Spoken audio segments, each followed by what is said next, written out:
Cervical cancer is a sexually transmitted disease caused by a sexually transmitted infection called human papillomavirus or HPV. You may get this disease if you have your first sexual contact at a very young age, especially before age 18. You may also have this if you have multiple sexual partners or have a partner with multiple sexual partners.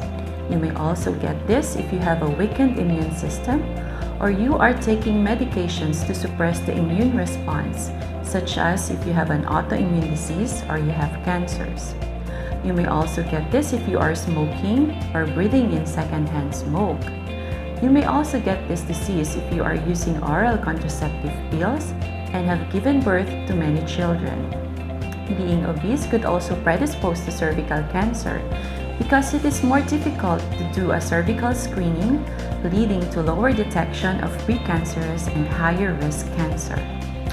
When it starts, cervical cancer might not cause symptoms, but as it grows, it might cause the following signs and symptoms: vaginal bleeding after intercourse, vaginal bleeding between periods, or vaginal bleeding after menopause.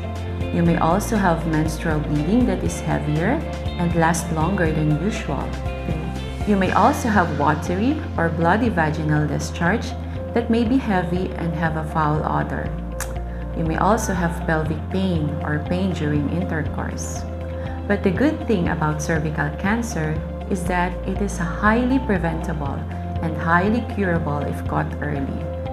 There are two ways we could prevent this disease. One is by primary prevention, which encompasses prevention of infection with HPV by having HPV vaccine by age 9 to 14 before initiating sexual activity.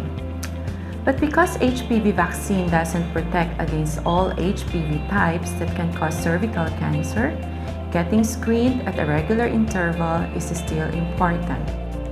This is where secondary prevention comes in. This encompasses screening and treatment of precancerous lesions. We have two widely used screening tests: the HPV test and cytology test, also known as pap test or pap smear. These tests can find high-risk HPV infections and abnormal cell changes and precancers that can be treated before they turn into cancer. So, it is important for people with a cervix to have regular screening tests starting in their age 20s. Hello, I'm Dr. Glenmar Martinez. I'm a pediatrician and I hold clinic here at Asia Pacific Medical Center. All cervical cancer can be prevented by vaccination alone, but sad to say, according to studies, in first world countries, they cannot reach 50% of adolescents.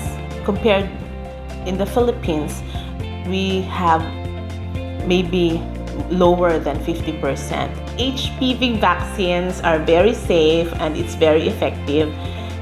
It's recommended for children 11 to 12 years old, but as early as 9 years old, it can be given. Between 9 to 14 years old, it has 2 doses, and if patients are more than 14 years old, they're given 3 doses. For 2 doses in children 9 to 14 years old, it's given 0 and then 6 to 12 months after the first dose, and then for 15 years old, it's given 0 and then 1 to 2 months after, and then 6 to 12 months after. So for adolescents who are sexually active, it's recommended to male or females. It should be given, especially for females, it's highly recommended for ages 16 to 26 years old. And for males, it's given 16 to 21 years old, but if they're immunocompromised, gays, bisexual, or they have previous history of HPV infection, it extended or given, or they're advised to be given up to 45 years old.